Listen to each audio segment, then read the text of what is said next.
Hey everyone, it's Michelle, And Brayden. and this is Spooky Shit.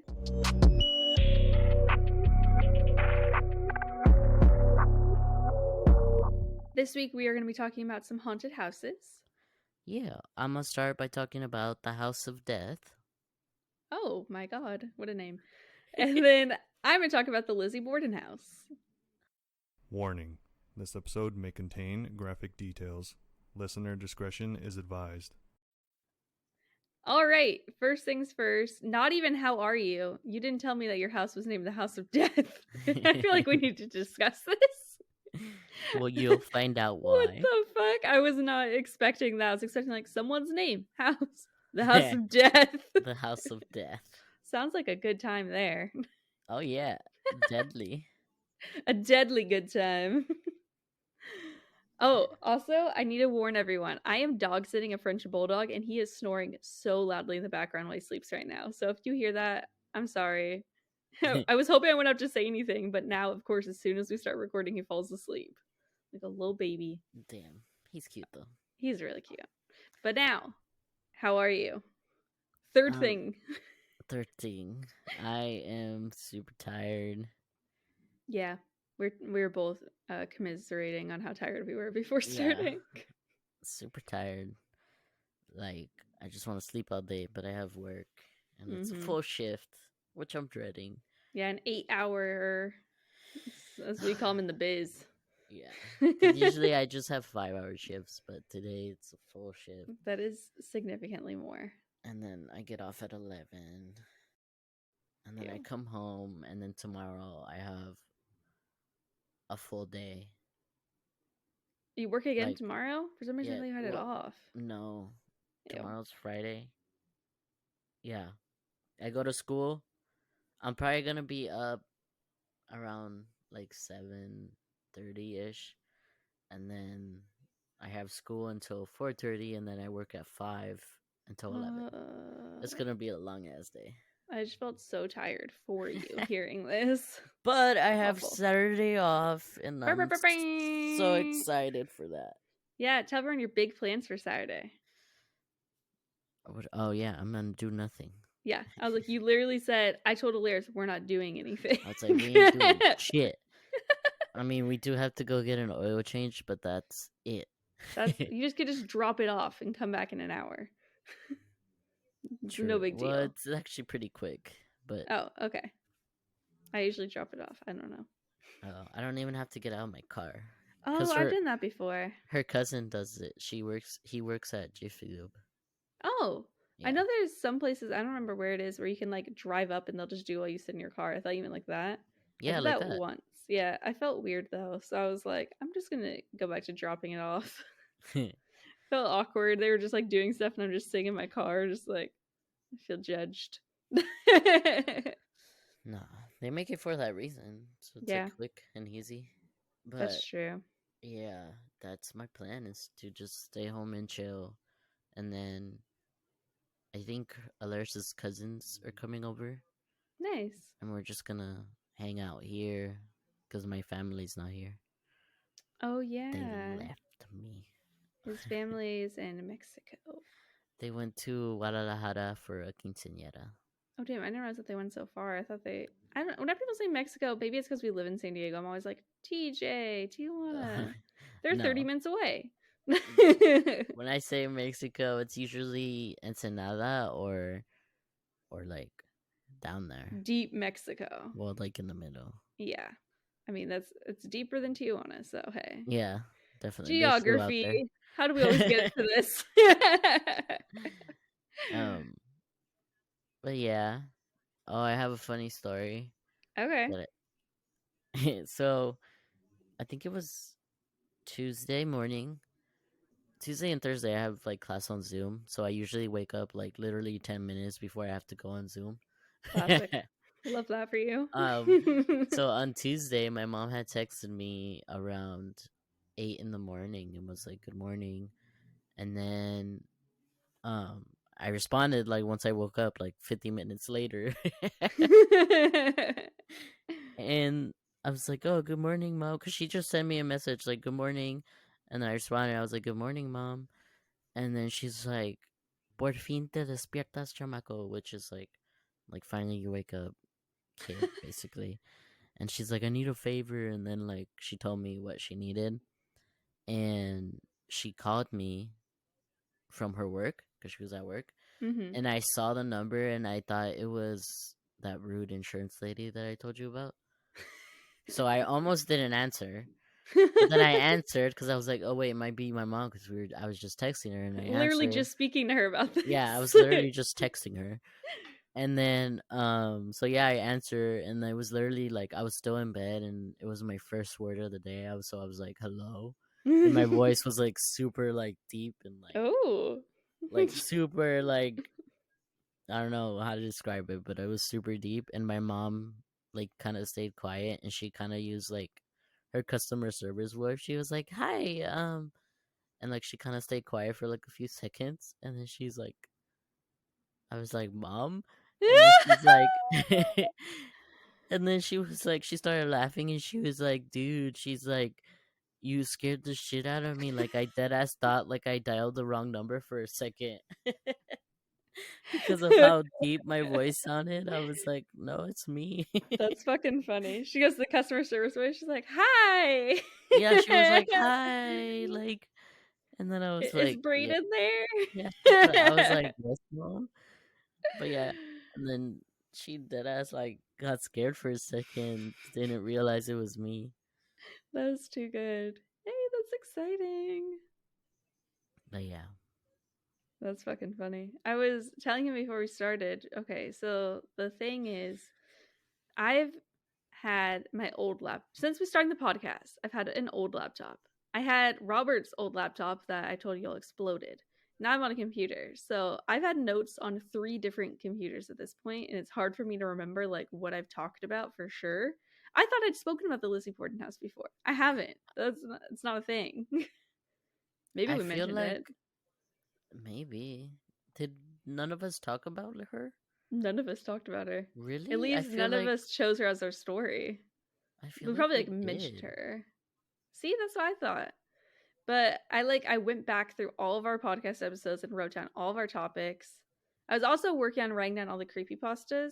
But That was yeah, horrible. whenever I listened to the first episode again, I was like, whoa, me, Leon, who is this child that was on here with us?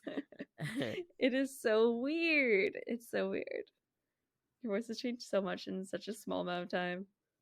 Yeah, I know. I was telling Michelle before we started recording about how Laris was listening to an episode, and then it randomly started playing an old ass episode, and that she dead ass did not recognize like my voice back then. And she was like, "Who the fuck is that?" Literally her husband's voice. Yeah, I was like, she didn't realize until like Leah was like, "Oh, Brandy, tell us more," and She's like, what the fuck? yeah. That's so good. It's changed so much. If anyone has been listening for a while, if you ever go back to one of our old episodes, you'll be shocked. Even just like October of last year. It also was funny because that's before you'd chosen a name too in some of the episodes. You'd be like, and Milo. And I was like, oh yeah, Milo. That was the thing. Arlo. Okay. Oh yeah, huh? There's I some forgot about options. that. I forgot about that. Yeah. There's some episodes in there where I'm using different names. Yeah. I I love that we did totally that. forgot about that. Every week you're like, it's a different vibe. This week Yeah. it's an Arlo kind of vibe. I still really like that name. Arlo? You can But name your child Arlo. yeah, I was like, I don't know about for myself, but maybe Mm-hmm. my kid. Yeah. Or like a dog. I guess that's a really human name for a dog. I love when dogs have really human names. I think it's hilarious. Like John or some shit. Yeah. Jeff. We used to have a coworker whose cat was named Barbara.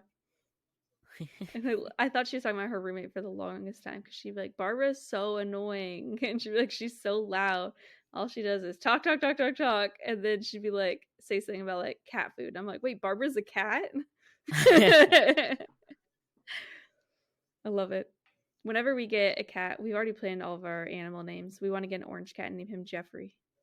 A very regal, fancy cat name. Yeah, that's cute. And all the other ones which she named after animes. Naturally. That's fair.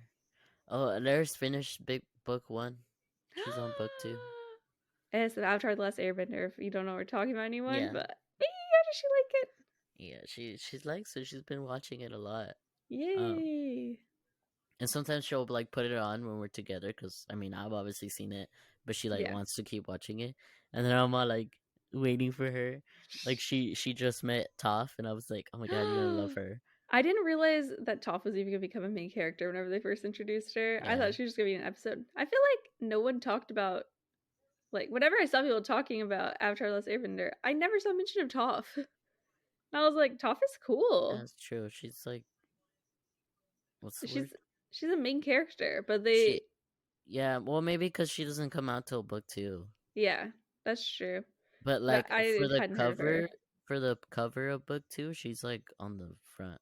Oh, good. Okay. So Toph is that's- fucking funny. yeah, I love her. I can't wait till she gets to, I think it's book 3, where they're in the Fire Nation and they're watching a play, and nobody knows what Toph is like, and they have this like huge jacked man playing her. She's just a little girl who happens to be like really powerful. Yeah. And she's also blind and uses like vibrations to tell her stuff's coming, but they didn't know how she got it. So he was like, I use a scream like a bat for sonar, and he's just like yelling to figure out her stuff is. Oh, I that's said that Robert should for Comic-Con cosplay as the play version of Toph. Oh, that'd be funny. That'd be He good, should. right? And then you could dress up as the normal Toph. Yes, I said that too. Oh my god. Okay. That'd be great. I'm happy she likes it though. Yeah, me too. I'm like, finally. I know. Next up, Legend of Korra. We're gonna get her into all the Coming shows soon. Good. Anything else been going on? I'm trying to think. It's okay if there's nothing. I know you've just been working and doing school. I'm like, you don't have to impress me. Be honest. No, I mean, I finally did start the cut and shave, so I'm learning how to cut hair. Okay, we talked too much before recording. Tell them the story you told me, and I'll act surprised. Why did we talk so much before recording? Everything we've said today, I'm like, so I already told you, but I think it's just because we were tired. I feel like it didn't even really happen. Well, so we were teaching. Oh, you're a teacher now. That's exciting. We were learning how to cut hair, layers, and I was like doing sections and cutting hair, and then I like feel a little pinch on my finger, and I was like, oh, did I cut myself? And I was like, I don't see anything, so I kept working, and then like 10 seconds later my finger is like dripping in blood. I was like, oh, it was a mannequin's hair. Let's say that too. Because I was concerned about it. No, we're practicing on doll heads. But I was like, oh shit, I did cut myself. And so I like went to the teacher and I was like, I cut myself. And he's like, already? And I was like, yeah. He was like, okay, so he gave me a band-aid and everything. And then he told me, he's like, shit, I forgot. And he basically told me that he has this rule in his class that whoever cuts their finger first has to basically buy lunch for the whole class at the end of like the rotation. Like it's kind of like the semester. Yeah. And yeah, but I got a freebie because he remembered after I cut my finger. Yeah, he didn't tell you, and it would have been fucked up to be like, you didn't know this was a thing, but now you have to buy everyone lunch. Yeah. And then it was funny because he made that announcement, like whoever cuts their finger first has to buy like everyone lunch. And then one of the other girl confesses, she's like, oh, I already cut myself too. I would 100% not tell anyone. I'd be like, can I go use the restroom real quick? I'd keep Band-Aids on me, ready to go. Like, this has been here all day. What do you mean? Cut it at home while cooking. No one has to know. I do love that you were the first one, though. Should have been you. Always. Did anyone officially cut their finger after finding out about this? No, not yet. Now everyone's nervous. Everyone's keeping an eye out. Probably. If it's you again, I swear. No. Don't jinx me like that. You should wear little gloves. For like real. thick gloves. But yeah, it's actually really exciting. Like I can't wait to learn more. That's so cool. You only had one lesson so far? Yeah, well, I've Nice. only learned how to cut like one style of layers. That's And still then so cool. tomorrow it's another style of layers. And then I think Monday we're gonna do like one more and then maybe start working with the clippers. Ooh, that's gonna Which be yeah. your main thing, hopefully, yeah. Yeah. Well, I That's mean I do exciting. wanna like be good at with shears as well. Yeah, true. You don't want to be stuck with only one Mhm. style. Yeah. And I mean the way they're teaching us is like literally to cut hair. So it's not like the only thing that makes it specific like to be a barber is like using clippers and like a straight razor. But Mm-hmm. otherwise like I can cut like women's hair as well, you know? Yeah, I know it's weird whenever we were talking about it before, and I'm like, I didn't realize I had so many like gendered things in my head about like cosmetology. Yeah. That's very odd. That's cool though. Everyone should just become a barber then if it's only like one thing. Might as well. Yeah, I guess you can. But But in honestly, I wouldn't want to use Cosmo a straight razor though. Fuck that. it's scary, but it's cool. I will cuz I think in Cosmo they do learn more I think about like styling, like makeup, Okay. hair extensions, more like, more Typically I feminine guess. things. Yeah, exactly. Yeah. Um, Interesting. and I know they actually like teach them like how to cut a bob and stuff like that. You could have some like really hipster person come in and ask for a bob. It's not True. impossible. I mean, it's not. It's just a technique. Like you have to use a different technique or Do they can whatever. teach you how to do a bowl cut? I don't know. I can ask. I asked that specifically. Like my friend asked if I'm gonna learn how to do a bowl cut. Yeah. I don't want one. I just I want to mean, know. the hairstyle that we learned yesterday is basically a mullet. Really? Yeah. Hey, that's funny. I mean, it was like a long. It was kind of like a mullet, but like not like shaved on the sides because it still had like a lot of hair. It's like But the it was mold that's popular basically today. yeah, but it's basically like that shape because it's like short on top, longer at the bottom, and like shorter Interesting. on the sides. How funny you did a mullet. Hmm Nice. But yeah, what about you? You just dog sitting? Shit, I'm just dog sitting, being sleepy. Huge. Yeah. Our HelloFresh thing ends in a few days, and I'm gonna send you that link later if you want to get it. Yeah, I've literally been doing nothing. I've just been streaming per usual, trying to make videos, but that's all old school RuneScape stuff. So I don't know if you guys want to hear about the videos I'm making. And yeah, I have absolutely nothing exciting to share. That's great. Oh, I have like a 30-something day streak trying to learn Dutch on Duolingo, so that's cool. How's that going? Do you feel like you're Well, actually learning? I think so, yeah. I don't like to move on unless I feel like it actually what's happening. I'm like, I don't want to do this just to get streaks and like the little lingots or whatever. That's their like currency in the website. I'm like, I want to actually know it. True. So basically, fuck, I was gonna say I speak a bit of Dutch. Let me think. It's been a second since I listened. Ik spreek in beetje Netherlands. I speak a bit Wow. of Dutch. I might have fucked that up, honestly. But I'm pretty much bilingual at this point. I'm still on the food course. I haven't even gotten to animals. That's I cool think, though. yeah, it's exciting so far. Robert just like copies me all day, makes fun of the way I say things, and I'm like, who's gonna be carrying us through Amsterdam someday? Me. I mean, everyone speaks English there, but still. True. I know. Yeah, I think Jesus has been trying to learn German. he has been learning German, and I saw Jesus is my sister's boyfriend, Braden's brother-in-law. Yeah. We're basically family here. We basically are. Yeah, but I saw Just he very posted in distant. German. Yeah, it's like a brother-in-law, in-law. Still something. He posted something, and some of the words I was able to tell because they're similar to Dutch, and I was like, oh shit, okay. Mm.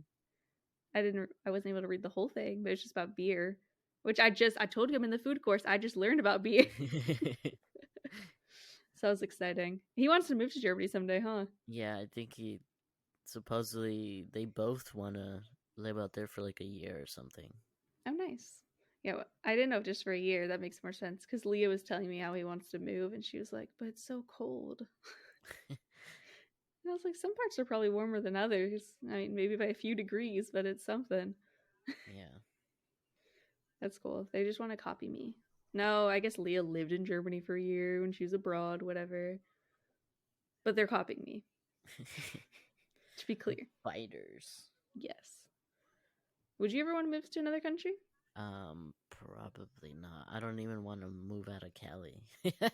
No, that's my thing. I want to move to another country, but if I don't, I'm staying in San Diego. Like, I don't want to live anywhere else in the US. Yeah. San Diego's nice. I love California. I'd definitely be opening to live somewhere else in California, but like not leave California. Yeah. If I'm I'm not like, down. maybe like Portland or Seattle are supposedly cool, but I'm like, I feel like I'd like San Diego more. Mm-hmm. So I feel you on that. That I feel so extremely like either Europe or San Diego. There's nowhere in between. I'm dead. Maybe somewhere in Asia. Who knows? Yeah, I don't know. I don't think I'm down. Yeah. Respect. That's all I have going on. If you're ready for your story, fucking death house, whatever. All right, little shits, let's get spooky. You wrote that down, didn't you? I did. Don't judge me. Oops. Only the little shits can judge me. Exactly. The House of Death was built in 1856 on West 10th Street in Greenwich Village, New York. Since its construction near the start of the Civil War, 22 people have died in the home, which is how it got its name. Okay, well, yeah, fuck. That is the House of Death. Yep. It is located near Washington Square Park. If any of you know where that is, I don't. Any East Coasters in the chat? The brownstone was a home to many members of New York's elite. It was like I think a Greek style brownstone, and Nice. it was like orange, reddish orange on the outside. It's actually like it looked. Sounds very cool. It looked really decent. The first big shot to live there was the wife of the founder of the Metropolitan Underground Railroad and the Broadway Underground Railroad, Mr. James Bourne Johnston. James was responsible for the founding of a reading room, library, and the famed 10th Street Studio, which was a collective with studios, galleries, and an annual funding for the resident artists unique in New York City at the time. They sound insanely rich. I mean, what the fuck? He created the whole freaking Like underground subways. railroad. Yeah. So but yeah, after he died, his wealthy widow moved their daughters into the House of Death in the 1880s. The house seems to have started earning its reputation gradually after the Bourne family stopped living there. The first recorded incident of bad luck happened in 1897. Cycling celebrity Fred H. Andrew, the new owner and occupier of the brownstone, had a moment of bad luck. While living there, described in the New York Times on August 9th, 1897, Andrew had a moment of reckless bicycle riding that caused him to hit a boy around 8 years old. The boy suffered a broken leg, and Andrew was subsequently arrested. Damn, he ran into a child? Yeah, on a bike. That's not bad luck, that's just irresponsible. But yeah, the house's most famous tenant was Samuel Clemens, or more commonly known as Mark Twain. Oh, what the fuck? Yeah, I guess his real name is Samuel Clemens. I did not know that. Weird. I also didn't know he lived in New York. Me either. I mean, to be honest, like I know he's a big person, but I don't know much about him, you know? Yeah, but I imagine based on his name, he lived in the South and just hung out next to rivers or something. History. Well, yeah, he was a legend of American literature, and at the end of his writing career, but at the height of his celebrity career, Okay.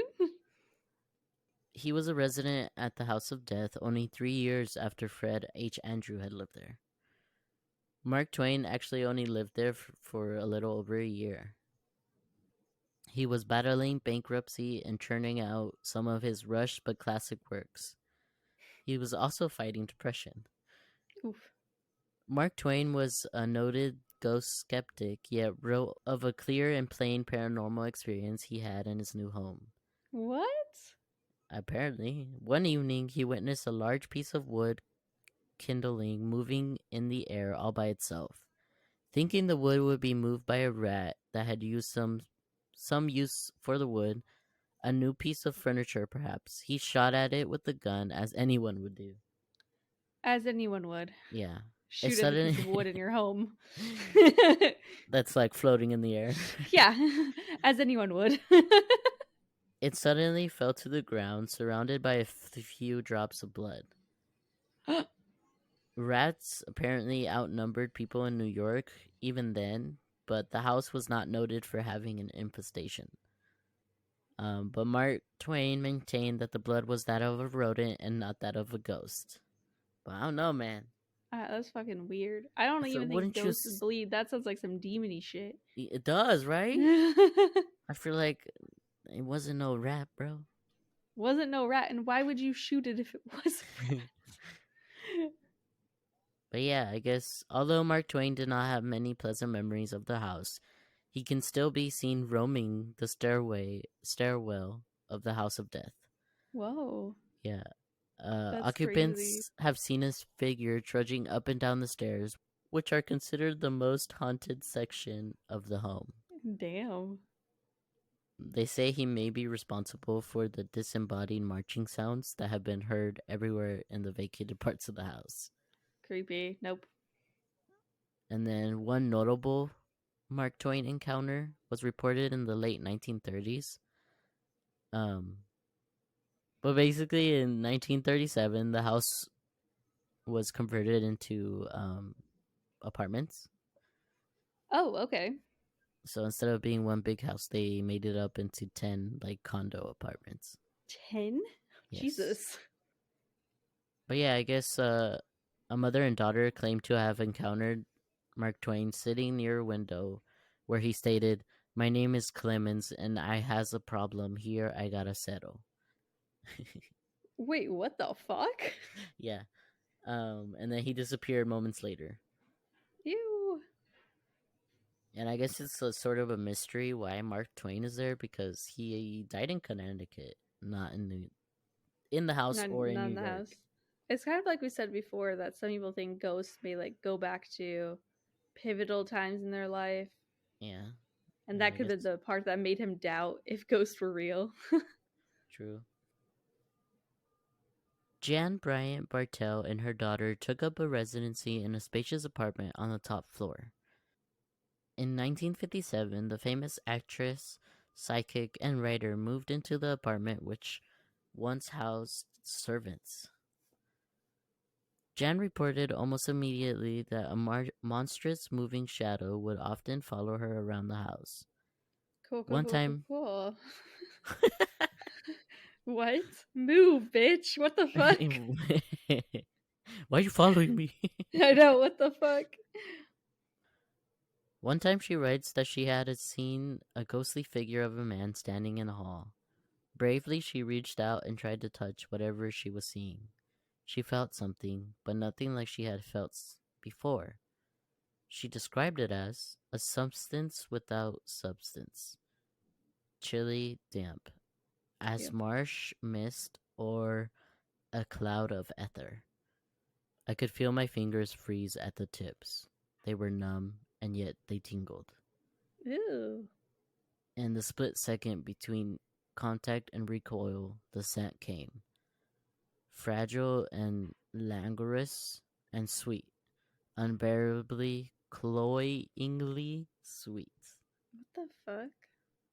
This unusual scent was not the only odd and bitter scent. The What? Bartell family. What? Just that Oh. it wasn't the only unusual one. I was like, not you, the story. Feeling a little insecure today. Yeah. The Bartell family reported smelling it during their time at the House of Death. They also reported that food not purchased by them were found just randomly appearing on like the table, and they were like already be rotten. What the fuck? That's Yes. weird. They also said that many of their small animals would often become aggressive for no reason, as if disturbed by an invisible enemy in the building. Gross. Okay, so we are back. What do you mean back, everyone's saying? We had to pause and take a break. Turns out we were a little too tired. Yeah. And somebody kept messing up his sentence 5 times in a row. I It's like, can't okay. guarantee that I still won't, but I definitely feel a little better. I just ate Now some you're on a cereal. Okay, so we didn't need to take a break. Turns out that's just how he talks. You should know this by now, little I shit. should know this by now. Whenever I was like, oh, let's take a break, like, you need it. Whenever I was like making like coffee and I had a piece of toast, I was like, but doesn't this happen every week? Yeah, it does. But You need more cereal. It does make it worse when I haven't eaten. Yeah, I offered earlier if he wanted to take a break. He was like, it's fine. And after fucking up the sentence so many times, he's like, all right, okay. Yeah. But yeah, So, we're back. yeah. I feel We're a back. little more energetic and ready to go. Yeah, I feel like we should say something because if any of you guys are like, wow, they sound significantly happier, it's because we had food. Yeah. Food makes everyone happy. True. Anyway, back to the House of Death. Mm-hmm. So Jan was a true believer and took a proactive step of employing a paranormal expert to investigate what could be causing these terrifying realities for the scared residents. Well, because it was like people in all the condos experienced stuff, not just the top not one. just their unit. Yeah. How much money you gotta have to be like, I'm gonna hire a paranormal expert to check this out? I mean, she was a celebrity and a writer and a psychic, apparently, and a fancy lady. Yeah, Can't forget that she part. had money. But yeah, the investigator confirmed what the couple had already believed from the start. The investigator proclaimed that there were upwards of 22 spirits at the House of Death. Besides that of Mark Twain, he mentioned additionally a woman in a white dress, a young girl, and a gray cat. A gray cat? Yeah. Oh, I love it. Jan decided to write about her experiences in the house in a manuscript documenting her psychic experiences with the paranormal while living there. It is titled Spindrift, Spray from a Psychic Sea. What a fucking name. In it, she vividly recounts what it was like to live in a possessed house. The book was well received and has gotten many favorable reviews. Jan writes of experiencing visions and of hearing many unexplainable sounds around the house. Here is a piece from the book. Like a game of 10 little Indians, deaths... Back then. Yeah, you know, their language. She wasn't great. Deaths began to occur in the house. The first to die was a dog, Jan's own beloved Penelope. But within 24 hours, she was to learn of the death of the first human tenant. Whether by heart attacks, suicide, or murder, the death came in rapid succession. In terror, with 9 little Indians gone, the Bartells moved far away from the Greenwich village. But the haunting followed them. After the completion of Spindrift, Jan Bartell became the 10th. Whoa. Yeah. Jan Bartell died shortly after completing the manuscript in what one might consider mysterious circumstances. She was a sufferer of depressive episodes, and there were rumors of suicide attempts. Her death gave credence to the legend of the House of Death and its curses. There are obviously many skeptics, though, because many deaths in New York go unsolved. Tragically, the brownstone was home to a real-life demon. A man named Joel Steinberg. He was a former New York criminal defense attorney. He was charged with first-degree murder manslaughter for beating his 6-year-old illegally adopted, quote, daughter to death. Oh. Lisa Nussbaum was found on November 2nd, 1987 by officers responding to a call about a child not breathing. Poor baby. Around 6:40 a.m., 911 operators got a pressing phone call from children's author and editor Hedda Nussbaum. She said that her 6-year-old daughter, Lisa, wasn't breathing, so that an ambulance was sent to her Greenwich residence right away. When the paramedics arrived, they were greeted by a very disturbing scene. They found Lisa lying naked and unresponsive on the kitchen floor, and her brother, Mitchell, tied to a playpen and soaked in his own urine. Well, he was just a baby, oh my god. like a few months old. Jesus. Hedda herself was covered with bruises and had several broken bones. Investigators also discovered some Mary Jane, cocaine, hash, and over 20 crack pipes, and $25,000 in cash. What the fuck? Yeah. Paramedics, unfortunately, were unable to revive Lisa on their way to the hospital. She was declared brain dead and died a few days later. Oh. Her autopsy revealed that the cause of her death was repeated blunt force trauma to the skull.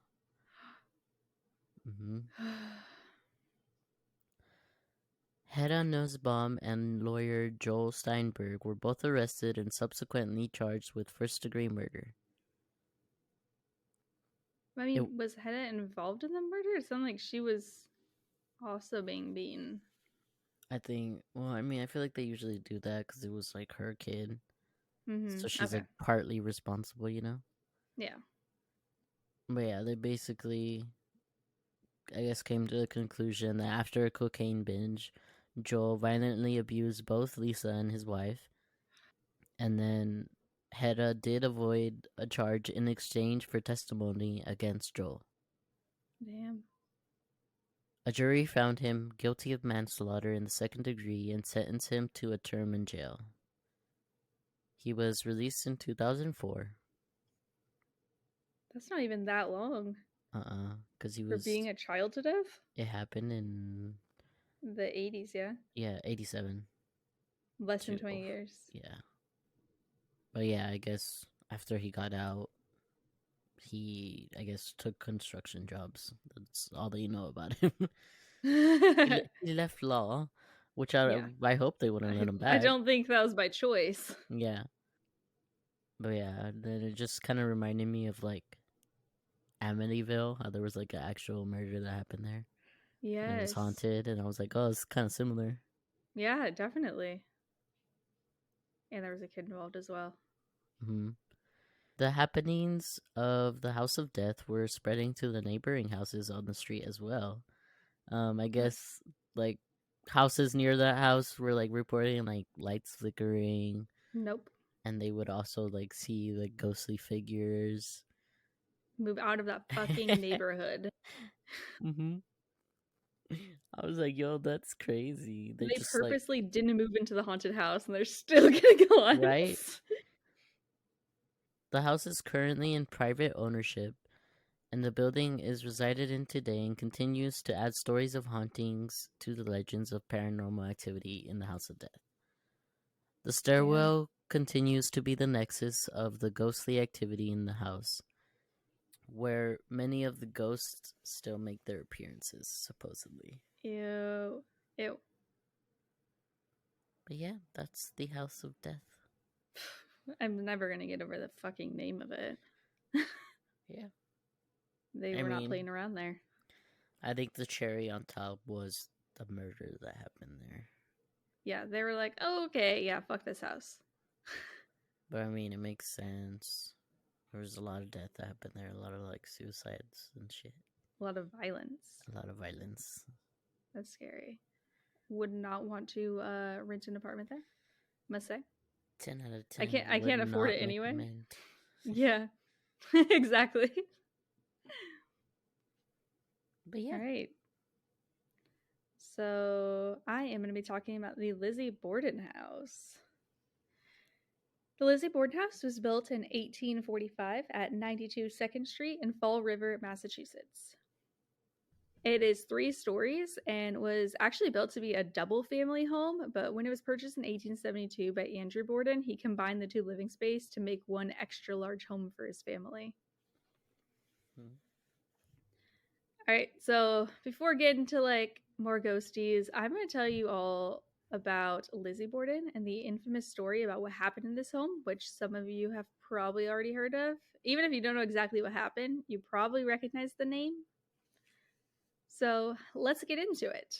What do we say? So let's get spooky, little shits. Yeah. Lizzie Borden was born on July 19th, 1860 to parents Sarah and Andrew. She had one older sister named Emma who was born in 1851 and was protective over her younger sibling. Sarah Borden died of uterine congestion and spinal disease when Lizzie was just 3 years old. So Andrew actually had descended from a family of wealthy and influential people, but he himself grew up in modest surroundings and struggled financially as a young adult.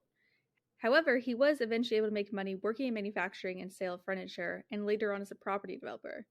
He was also the director of several textile mills, the president of the Union Savings Bank, and the director of the Durfee Safe Deposit and Trust Co. as well. So he went from struggling to having an estate worth $300,000 at the time of his death, which is about $9.3 million now. Just a little bit.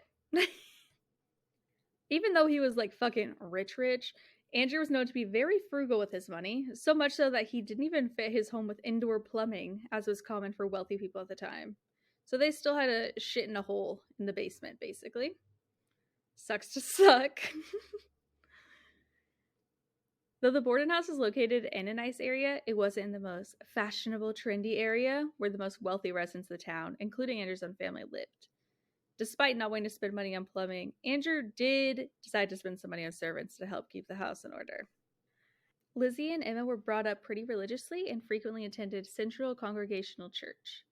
Lizzie herself was pretty involved in extra church activities, such as teaching Sunday school to the children of U.S. immigrants, being a member of the Women's Christian Temperance Union, and serving as a secretary-treasurer to an organization called the Christian Endeavor Society. She wanted to see like how many times I could possibly say Christian in one sentence, and it was quite a few. I literally also said it once more, but I cut it out earlier today because I was like, this is too much. I feel like I'm getting in all these good jokes, but Brayden had to mute himself for a second. So just to be clear, everyone, he's laughing. I'm funny.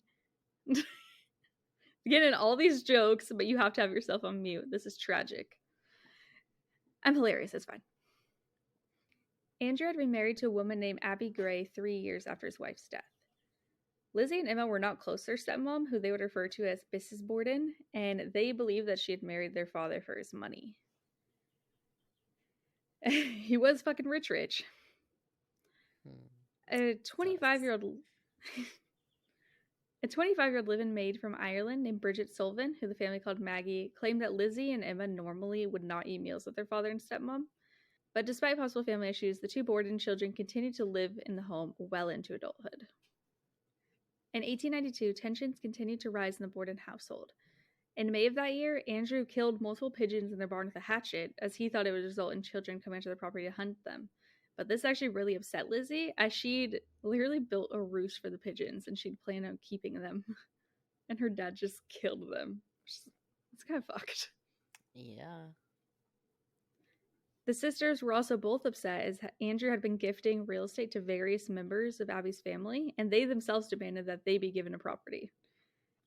They were sold a rental property, which is actually the house they live in until their mother's death, for just $1, which is about $30 today. Weirdly, though, they soon sold back the house to their dad for $5,000, which is about $155,000. I don't know if this is like their weird money-making scheme to be like, sell us the house, now buy it back. Yeah, that's weird. But he could afford it. He definitely could afford it. In July, a family argument led to both Lizzie and Emma leaving for extended vacations in New Bedford. While Emma continued to stay out of town, Lizzie did return to Fall River, where she chose to stay in a local rooming house for 4 days before she went back home. Upon arriving, Lizzie, along with the rest of the family, were violently ill for several days. A family friend later speculated that this is because of meat that had been left out for several days that they'd been planning on just eating every day. It's a really stupid decision to leave out meat and be like, yeah, we'll just eat one little piece of meat every day and we'll never get sick. But Abby was afraid that someone was trying to poison the family, as Andrew was not a popular man. According to one source I read, Lizzie herself confided in a friend that she too feared someone was trying to hurt her family. On August 3rd, 1892, John Morse, the brother of Andrew's late wife, visited the family intending to discuss business matters with Andrew and was invited to stay for a few days. Some people believe that the conversations between the two, which were likely about property transfer, may have made an already tense situation even worse. Andrew, Abby, Lizzie, John, and the maid Maggie were all present at breakfast the next morning. Following their meal, John and Andrew went to discuss more matters in private and spoke for nearly an hour. John then left around 8:48 a.m. as he was going to buy a pair of oxen, naturally, and visit a niece who lived nearby, though he planned to be back by lunchtime. Andrew too left for his morning walk sometime after 9 a.m. Normally, cleaning the guest room on the second floor was either Lizzie or Emma's chore, but that morning between 9 and 10:30, Abby had taken it upon herself to make the bed and tidy up a little bit after John. It's believed by later forensic investigations that Abby had been facing an attacker who struck her on the side of the head with a hatchet-like weapon, cutting her just above the ear and causing her to turn and fall face down on the floor, giving her nose and forehead contusions. Her attacker then continued to strike her 17 more times to the back of the head, killing her. And I would like to say, I saw the most disturbing picture while doing my research, and it was on one of those websites where the picture's right next to text. So the entire time I read a paragraph, it was next to a picture of the shaved back of her head and a bunch of hatchet marks in her head. Oh.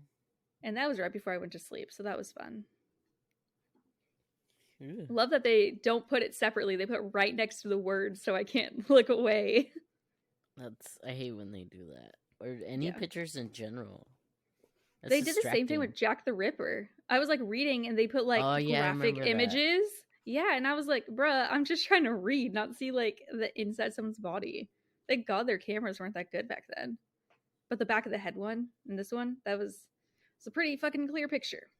Oh, gross. Andrew arrived home around 10:30 a.m., but his key wasn't working, so he knocked for attention. Maggie attempted to open the door, but found it initially jammed and cursed to herself. She later claimed that she could hear Lizzie laughing from the top of the stairs immediately after she swore, but she didn't see her. This claim is pretty significant to many who believed it impossible that Lizzie could have been on the second floor and not seen the body of her already dead stepmom. Lizzie herself denies that she was upstairs. She later testified that she was downstairs, and when her dad had asked where Abby was, she responded that a messenger had delivered a summons for her to visit a sick friend. She then says that she helped remove Andrew's boots and put on slippers so he could lay down on the sofa for a nap. Lizzie then told Maggie about a department store sale and permitted her to go, but Maggie wasn't really feeling that well because, like I said, everyone had been sick. So she instead opted to stay and take a nap in her bedroom on one of the upper floors. According to Lizzie, at this time, she went into the barn and was not in the home for 20 to 30 minutes. One person actually testified to seeing Lizzie leaving the barn around 11:03 a.m. Just before 11:10 a.m., Maggie was resting in her room when she heard Lizzie call from downstairs. "Maggie, come quick. Father's dead. Somebody came in and killed him." Upon heading downstairs, Lizzie instructed her to not enter the room with the body, but instead to call upon the family's doctor, Dr. Bourne, who lived across the street. Police, too, were also notified of the murder. I did want to pause here for a second, because I thought it was really weird that they were like, oh, if Lizzie was laughing at the top of the stairs, she would have seen Abby's body. There's no way she wouldn't. But Maggie's room was also on an upper floor. But it's not weird that she didn't see the body? So, I don't know. I wasn't able to, see the exact layout of the house. I was trying so hard. I still don't even know how many bedrooms it had at the time. But I don't know if they had multiple staircases. I also read another site that said, like, if you were at the top of the stairs, their view would have been obstructed by a bed of the body. But if neither of them was a killer, still terrifying to think that they're just walking up and down the stairs not realizing that there's a hatcheted body laying there. Yeah, that's crazy.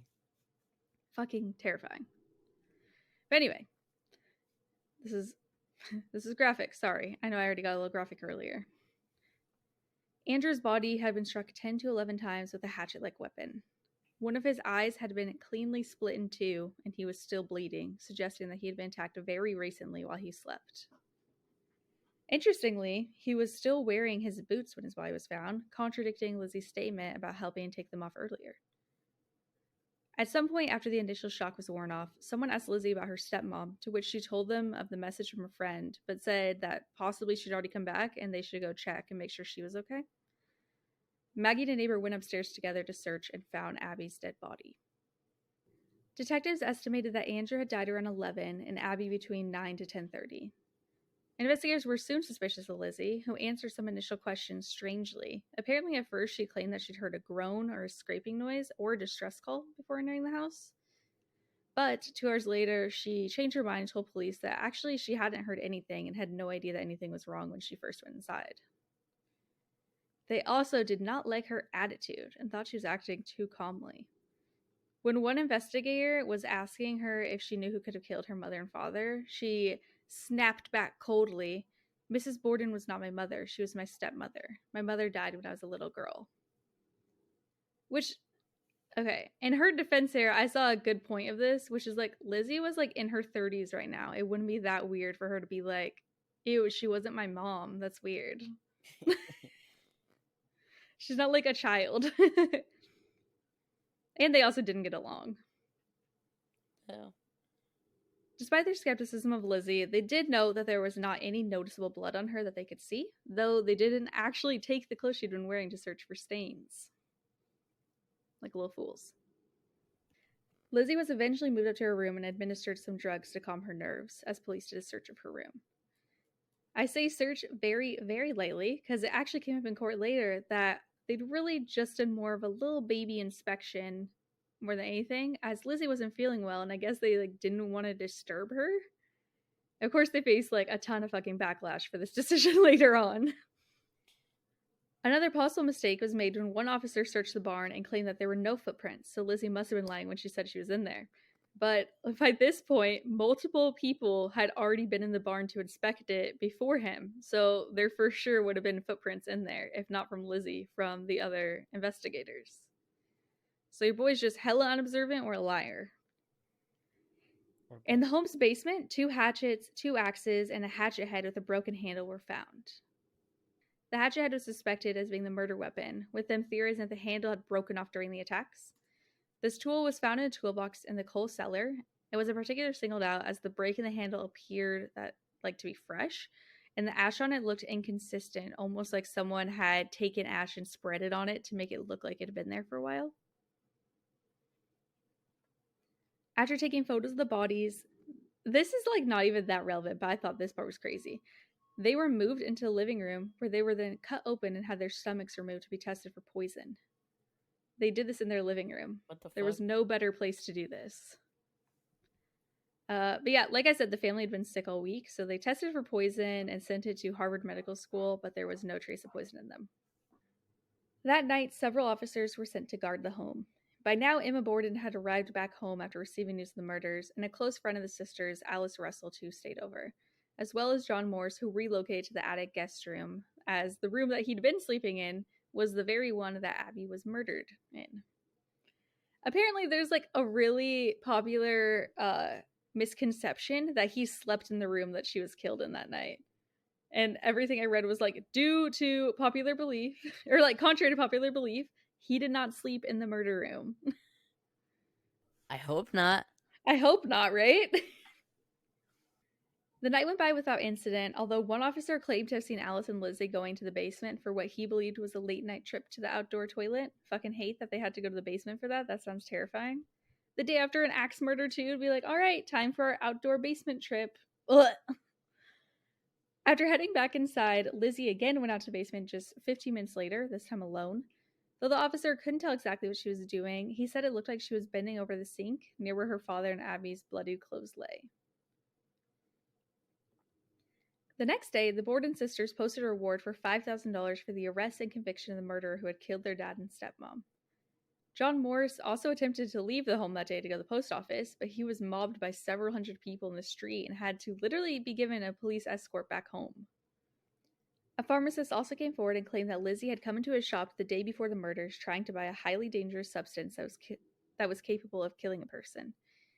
He refused to sell it to her, and I've read some conflicting reports on whether or not she did say this happened, but the majority of them said that Lizzie said she was just trying to purchase it as she wanted to clean a fur cloak, despite the fact that this wasn't normally used for cleaning. But also, I could definitely see that being some shit. She's like, well, blah, blah, blah said that it's good for cleaning, you know? Like, people do some dumb shit because other people tell them it's okay. Big true, big true. Big true, big true. She saw it on Facebook. And put some essential oils too, and it's good. It's clean. Oh, God. 2 days after the murders, a thorough search was finally made of the house.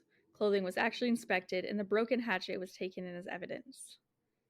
Other than the hatchet, though, they were unable to find anything of note. That night, the home was visited by the town mayor, and upon being asked, he openly admitted to the Bourne sisters that they suspected Lizzie of being the killer. That next morning, Alice Russell walked into the kitchen around 11 a.m. to find Lizzie tearing up a dress. She claimed that she'd gotten paint on it and then continued to burn it, but she'd just never gotten around to doing it before. It's unknown if this dress was the one she'd been wearing the day of the murders, and if her burning it was to hide evidence, or if it had actually just been like a frenzied act brought on by the nervousness of literally being accused of murder the night before. On August 8th, Lizzie appeared at an inquest hearing. By this time, she'd been given a prescription of morphine to calm her nerves, and it is highly possible that this contributed to her behavior, which was described as erratic. In her defense here, the DA questioning her was noted as having a very aggressive attitude to Lizzie. Like, he was trying to force out a confession more than just trying to figure out facts, and this led to her refusing to answer some of his questions, even ones that would have helped her own story. It was at the inquest that Lizzie spoke of taking off her father's boots, which we know he was found wearing. She also at times appeared spaced out, and she contradicted herself again when she first claimed that she was in the kitchen reading when her dad first came home to the jam door, then that she was ironing in the dining room, and then finally she settled that she was coming down the stairs. When confronted about these differences, Lizzie exclaimed, "I don't know what I've said. I've answered so many questions, and I'm so confused. I don't know one thing from another." After a few days of the inquest, on August 11th, Lizzie was officially arrested for the murder of Andrew and Abby Borden and taken into custody. The inquest itself was actually decided to be inadmissible to court, as she'd already been told she was the main suspect and she was not informed of her constitutional rights in testifying. So apparently it's like not common for the person going into inquest to be like, okay, I already know I'm the main suspect and they're just trying to prove I'm a murderer right now. It wasn't a trial, but the trial did begin on June 5th, 1893. The main piece of evidence that the prosecution had was a broken hatchet, so they leaned into this hard. They claimed that the handle had likely been broken off as it was covered in blood. One officer testified that they had not found the hatchet handle, but a different one actually said that they had found it near the head. So, not sure what the fuck's up with that. But if they did find it, it was not covered in blood. Alice Russell testified and spoke in the morning when Lizzie had been burning a dress that she claimed to have gotten paint on. The defense actually never attempted to deny this story. The pharmacy poison incident was also brought up, but the judges decided that the incident likely had no connection, as, like, they just thought it was unlikely that she would go and try to buy poison the day before just killing them with a hatchet. Just kind of like a completely different way to kill them. At one point, Andrew and Abby's skulls were brought in and presented to the court, leading to Lizzie fainting upon seeing them. And I saw a picture of his skull too, and there's a lot of holes in it. There's a lot of holes in it. It's disturbing. They were also, like I said, the prosecutor was like very aggressive. I guess he was like trying to upset her and like asking her questions like, did you see like that your dad's like eye was like falling out of his socket and stuff like that, and just like very graphic images like bringing up what her dead dad looked like. And it was like so bad she'd just like cover her face for several minutes because she couldn't even speak. That's so fucked up. It's very fucked up. And I don't even know exactly what inquests were, and it wasn't until I read this I was like, oh yeah, this is not a trial. What are you doing here, bud? Before sending the jury to deliberate, the judge made a long summary of the trial in Lizzie's favor, actually, reminding them that their duty was not to solve the crime, but rather to decide if the prosecution had proved their case and that Lizzie was, without a doubt, guilty of the murders. After an hour and a half of deliberation, the jury delivered their verdict, not guilty. Upon leaving the courtroom, Lizzie told reporters that she was the happiest woman in the world. Though legally she'd been found not guilty, Lizzie still found herself ostracized by the Fall River community, though she continued to live there. Her and Emma moved into a large modern house in a more trendy neighborhood and continued to live there with a full staff that included maids, a housekeeper, and a coachman. In 1905, Lizzie and her sister got into an argument which led to Emma moving out. It's possible this was caused by Emma being uncomfortable with Lizzie's close friendship with another woman. She was rumored to be gay. Or if perhaps she'd found out more information about the murders. Regardless of the reason, the two never spoke again for the rest of their lives. On June 1st, 1927, Lizzie Borden died of pneumonia in Fall River. She was followed just 9 days later by Emma, who died from chronic kidney disease in Newmarket, New Hampshire, where she'd moved to escape all the publicity surrounding the murders, as there's been tons of books and media about it over the years. And that included while they were still alive. Neither of the sisters had ever been married or bore any children, and they were buried side by side in the family plot in Oak Grove Cemetery. The Lizzie Borden house was eventually inherited by Martha McGinn, whose grandparents had bought the home back in 1948. In 1996, Martha turned the home into a bed and breakfast, where guests can come and stay in the rooms that the Borden family lived and died in. According to Martha, the room where Abby Bourne was murdered was actually the most requested room by guests who were seeking to have a paranormal experience. But something that actually low-key bothered me, the picture, the guest room where Abby was murdered, they advertised as being the room that she was murdered in, right? They have framed pictures of Abby's dead body around it. That felt like a lot even to me. Why? That was too much. I'm okay, I understand people want to stay where someone died, people want to stay haunted places, but that felt too much inappropriate almost, I guess. It's her dead body, come on. Yeah, I don't know if they did the same. I'm assuming that they did for Andrew too. It was weird. They also have a shop online where they sell things like a toy bloody axe and stuff. And I'm oh my god. Yeah. The house was sold in 2021 to Lance Za, founder of US Ghost Adventures, for $2 million. But for now, he plans on keeping the bed and breakfast operating and maybe introducing more Lizzie Borden themed activities sometime in the future, whatever that means. Gay stuff. Gay stuff. But now, on to ghosties. This was a classic case of not the most stories, but a lot of history. So the first one I thought was interesting is some people claim that they could see a face on the wall of the basement, which I'm definitely going to upload to Instagram because I was what the fuck do they mean a face on the basement wall? But if you look at it for a second, you can definitely see it. And I was looking at it last night and I was the only one awake and I had nothing playing, so it was just completely silent. It freaked me out. Let me know if you see. It's the whole wall. Yeah, I could kind of see. It's weird. That is weird. It's kind of creepy. It creeped me out last night. Let's know now that's daylight at least. One review of the hotel reads, I was told that if you leave money on the dresser, Andrew Bourne will leave you alone at night. If you select this room and would like to be left alone, I suggest you leave money. I love that. I'm what is he going to do with money? He's a ghost. It's probably fake news, and the people in the hotel take it. The maids are cha-ching. Exactly. I would spread that too. But yeah, no, it's 100% true. He takes $100 bills only. Guests have complained about hearing creaking footsteps, doorknobs mysteriously turning, and children's laughter when there's no children around. Many have also felt like they were being watched as they walked around the hotel. One tour guide claims, I would love to know the context of this. One tour guide claims that she was punched in the back by the ghost of Andrew Borden. I don't know why. They gave absolutely no reason, but Andrew Borden punched her in the back. Oh, She'll okay. be like, get out of my house.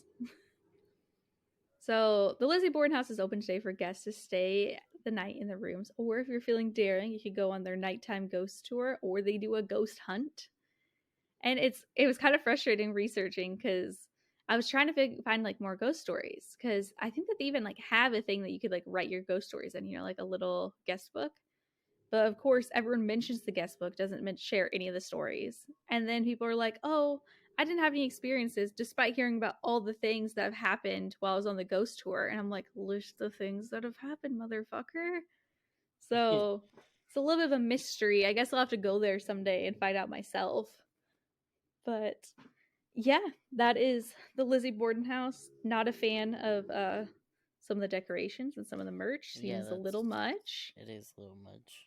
It's a little much. The bodies of a dead person in the room she died feels inappropriate. But yeah, I did think it was funny. I was reading through the reviews, and one person took the tour and they're like, it's a great family activity. I have kids that are 9, 11, and 12 and they enjoyed it. Just make sure that they're okay with grisly things or something like that. And I'm like, you took your kids to hear about people being hatcheted to death? If my parents were into ghosts, that sounds like some shit they would take me to. Some people just don't know what's age appropriate. True. But yeah, I went into this being like, yeah, Lizzie Borden's definitely the murderer. And I left it not being so sure. I don't know what I think, really. Because it seems likely that's her. Because why would somebody murder Abby and then hang on the house for an hour and a half just to kill Andrew too? Yeah. But I do think it's most likely if Lizzie did it, she probably was in like a fucking weird mental break state. I don't know. It's a weird story overall. Yeah. There were some theories that like she'd been in a fugue state, like maybe she'd been like molested by her dad or something. There's absolutely no evidence of this, so take this very, very lightly. But there were some theories like she'd been like abused before, so she like killed them in a fugue state. But there was no blood found on her. Like they didn't search hard, but you'd think you'd see a bunch of blood splatter everywhere. Yeah. It's also thought that maybe like John Morris had done it because that was like their uncle that never visited and just happened to be visiting like the day that he died. And police actually suspected him for a little bit too because they thought his alibi was too perfect, which is a really funny thing to say about an alibi. You want them to have it, but you don't want it to be too good. There was a third one I remember. I didn't write any of this down. I'm doing this from memory. That, because like I said, she was rumored to be gay later on in life. Like, it's possible that that's why her sister and her stopped talking, is because she kept throwing parties for this one like actress, and her sister was like, you guys are too close. But one theory yeah, one theory is that she was having an affair with Maggie the maid. And that Abby had found out, so she'd killed her because Abby like acted disgusted or something. And then she confided in her dad about like the affair, and he acted the same way that Abby did, so she killed him when he was sleeping. And there's like no evidence that they had an affair or anything, but it is like interesting that Maggie didn't hear anything at all. Didn't hear them getting murdered, because everyone's saying how it's weird that Lizzie didn't notice. And I'm like, she wasn't the only one in the house. Yeah.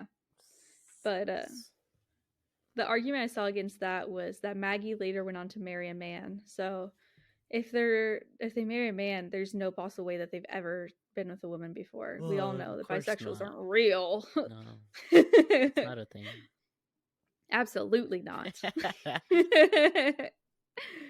Or it definitely just could have been somebody who fucking hated the family because he was rich. I'm assuming he wasn't.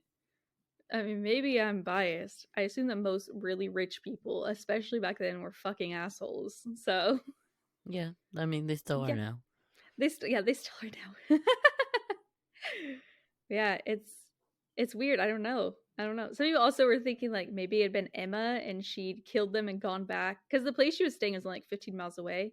Like she'd killed them and gone back to where she was staying so she could receive the telegram and be like, "Oh my god, what? Shocking." I truly don't know what to think. Or it could have been Maggie herself.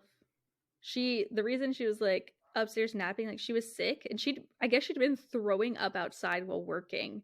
And it was like an extra hot day and they were just having her like clean windows and she was just barfing. So it could have been she was like, fuck this, I'm done with this, and killed them.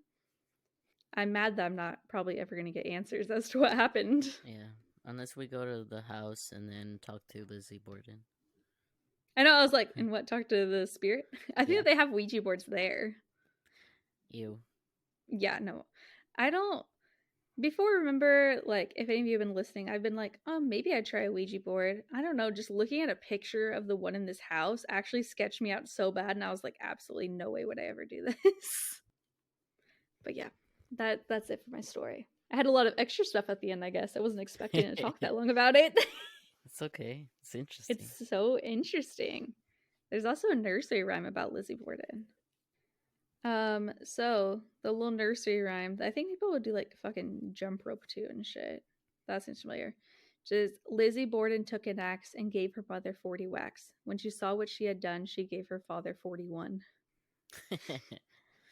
And I live whenever I read stuff about that, they're like, when in fact, the mother had been hit 17 times and her dad 10 to 11. I'm like, oh, thank you for correcting me on this children's nursery rhyme about murder. They just upped it. But yeah, that is it for my story. Do you have anything else going on you wanted to share? No. Well, if you guys want to email us, which please fucking tell us who you think committed this murder, because I don't know. I truly don't know if it was her or someone else. I just don't know how Maggie wouldn't hear anything. But maybe she was so sick she was just sleeping it off. Maybe she heard it, went to go see and saw it and was like, nope. Yeah, she could have been covering up for her. Or being like, I heard her giggle whenever I swore, but that's it.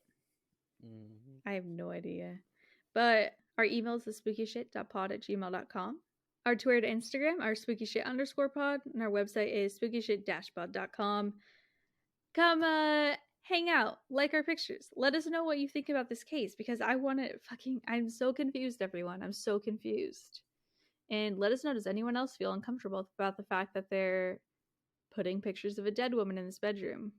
Weirds me out. Let me know everything, please. I went down a rabbit hole, everyone. Yeah, that's going to be it for this week. We will be back next week with, oh my god, I was going to say something a little lighter, but that's not true. Next week we're doing more true crime. This is just supposed to be ghost only, and I made it very true crimey. Mine had a little true crime. Yours too. has too, yeah. We can't escape the true crime. We literally can't. Remember whenever we first started, we were trying to do 2 ghosts and 1 true crime? Yeah. And now our ghost episodes can't even go without true crime involved. I mean, I like true crime though. I mean, we're a true crime podcast. Fascinating. So. Yeah, fair. We'll have creepypasta in a few weeks, and that'll be everyone's break. True. All right. Thank you all for listening. We'll catch you next time. Goodbye.